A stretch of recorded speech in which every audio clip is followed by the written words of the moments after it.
Hey everybody, we've got the towel out, which means something messy is about to go down. I've got this Kitchenaid mixer that was given to me at a yard sale. The woman had tried to take it apart and was not successful. Normally I would sit here and just plug the thing in and try to figure out what's going on with it, but because she's attempted to have it apart and this looks a little suspect, I'm going to go ahead and take it the rest of the way apart and try to diagnose it that way. So as it looks like over here, you'll get a better view in a minute once this top comes off. I've only had one of these apart once, but I remember it being greasier than I was expecting. So I can see that we've got a screw missing over here, but normally there would be, it looks like 4, maybe 5 screws. So let's go ahead and start getting this bad boy apart, and we'll see what we're dealing with. So I purposely wanted to kind of do this blind. Like I said, I had one apart 4 or 5 years ago. Don't really remember much about it other than it was greasier than I was expecting when I fully got it apart. So I don't know if we're dealing with an electrical problem. I don't know if we're dealing with a broken gear. No clue. So so get the top one off here. So one of the things I like about these Kitchenaid mixers is they just tend to run forever. There are a few things that I remembered going wrong with them. Number one being the power cord, and number two being a gear that tends to break a lot. So let's take a look here and see what we've got. So the first, all right, so we've got a wire missing right here already. So let's take a look. This could be the fastest repair in the West. I mean, I highly doubt. Okay, so first thing before I go any further, I need to figure out what this wire is supposed to do, because there is a chance that I'm just going to hook this thing up and it's going to work perfectly. So let's see. All right, I did a little double checking, and this thing here is called the speed control plate, and this wire definitely should be going to the side. Now we need to do a little deductive reasoning here. The Stay-Con, the connector is completely missing. Like, I don't see it in here anywhere. So I highly doubt that the original problem was that this wire just fell off and that's why it wasn't working. And if that was the case, I think the lady would have been able to figure out how to fix it. That said, there's no sense going any further until we know if this fixes it. So I think the best course of action is to crimp another connector and try to put it on here. Now we are very short in terms of wire.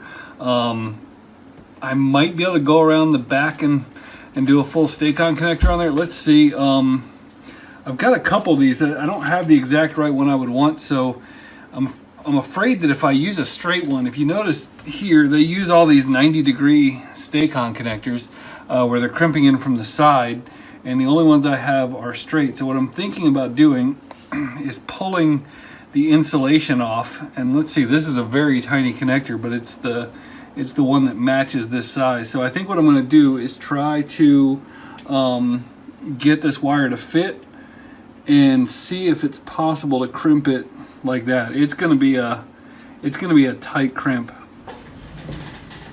And the problem is this is going to be too loose because it's expecting insulation. So I think what I'm going to do is come in here with a pair of needle nose and really just give it an extra little torque.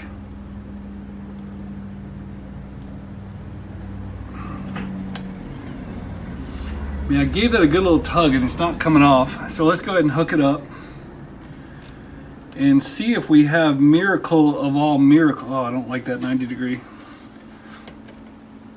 Okay, I'm not in love with that, but the good news is if this wire were to come loose, who knows what would happen. Okay, so we're going to be very careful because we have 110 volts exposed, but we are going to stand the machine up and give it a test.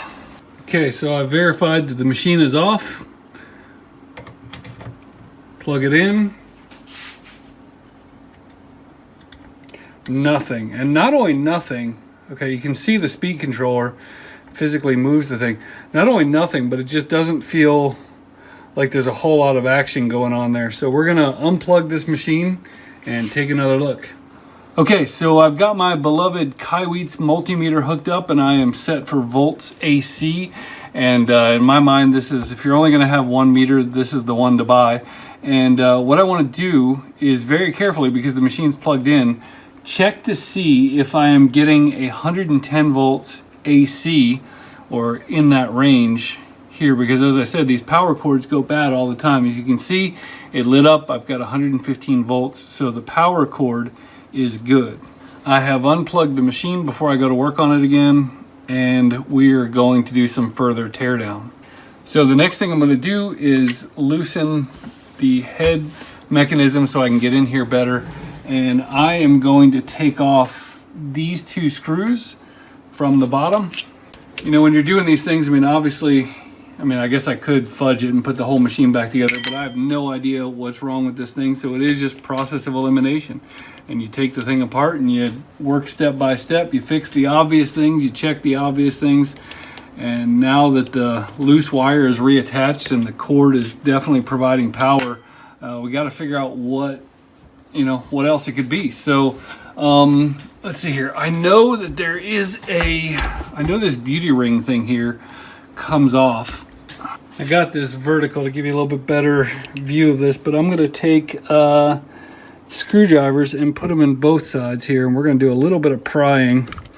I don't want to spraying this thing all over the place, but we're going to keep sliding it off until we're loose.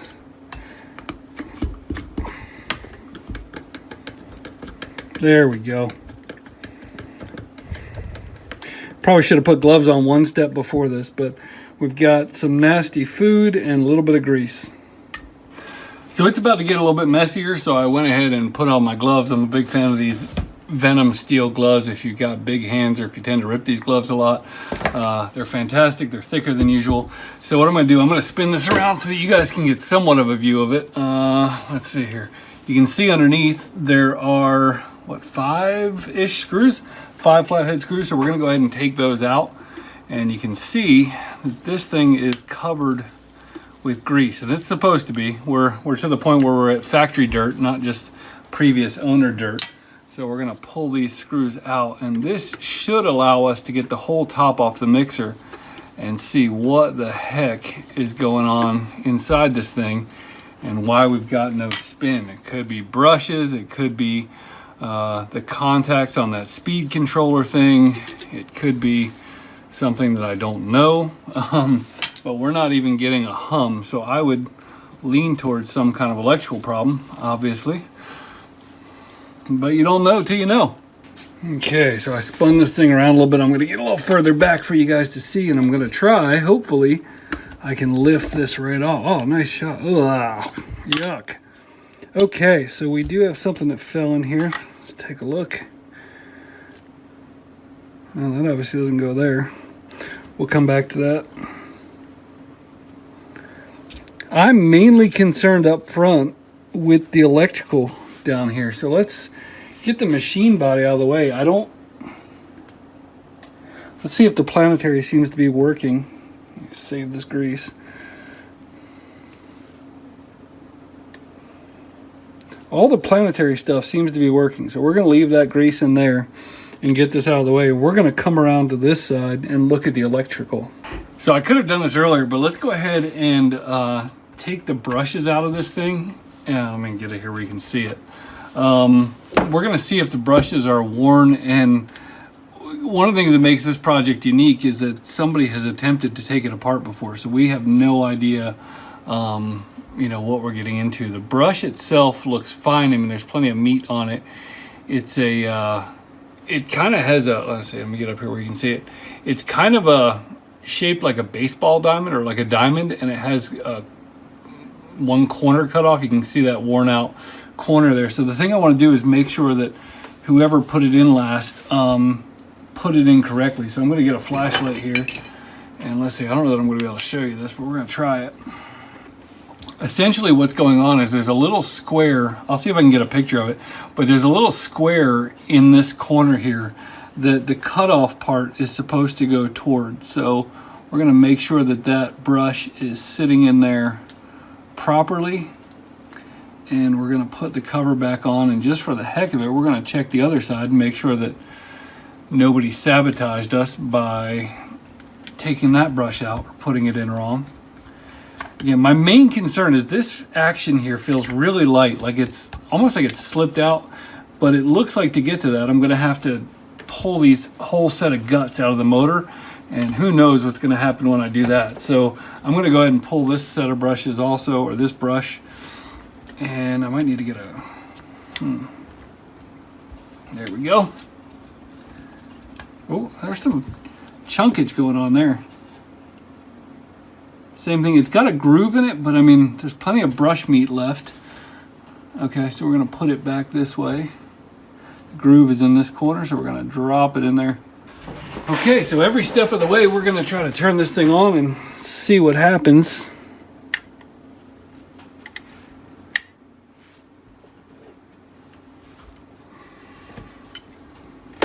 Contact. I think, okay, hold on, let's.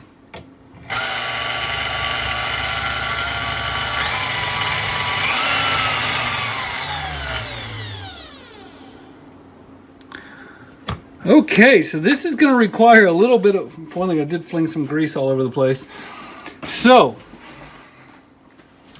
what do I think happened here?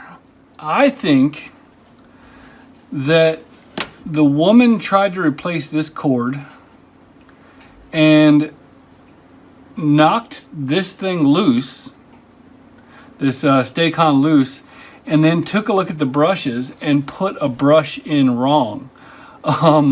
So again, this is more of a reverse engineering than a repair, but it seems to me like we had a couple of cascading problems in this thing, and it appears to work. So I'm going to go ahead and reverse this process and put the thing back together, and we're going to see what happens. So it could be a little tricky to make sure all this stuff gets realigned. I was going to just put this thing back together and call it a day, but I want to make sure this grease stays in here because it's obviously important. And then, as I mentioned, we have this power takeoff thing that is a gear that goes on the front that allows you to drive accessories. So we need to make sure that that winds up back in there and lined up. Now we are unplugged, as we should be. And this gear, I think I should have kept this cap in on the side. So I think what we're going to do, I'm going to move this around here. Everything's so slippery, I'm covered in grease. So what I think I'm going to do is, I don't know if that'll reach. I'm going to try putting this in like this. I don't know that I want grease in that. So I'm going to clean any grease off on the front of that. And then we're going to slide this gear in. As you can see, the gear is in there so it can turn freely. And as you can see, there's an accessory drive in there. And that's what your meat grinders and stuff like that hook up to.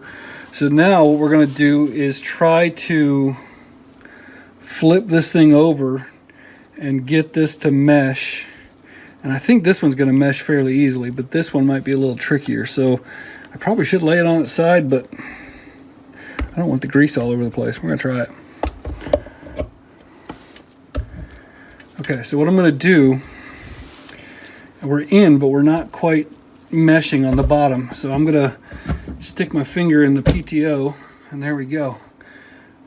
It's almost like lining up a clutch, for those of you who have done that. So we are aligned there. And now the rest of the machine reassembly should be pretty straightforward. We got 5 screws up here. We pop the planetary drive back on. We, work our way back. So I'll do all that stuff off camera and I'll come back. Okay, so I spent a little time with a magic eraser. I took this plate out of the bottom and cleaned it up a little bit. So we're going to take her on her maiden voyage. Let's pop the top. And we're going to put a whisk on there. And we're going to put a bowl on there. And contact.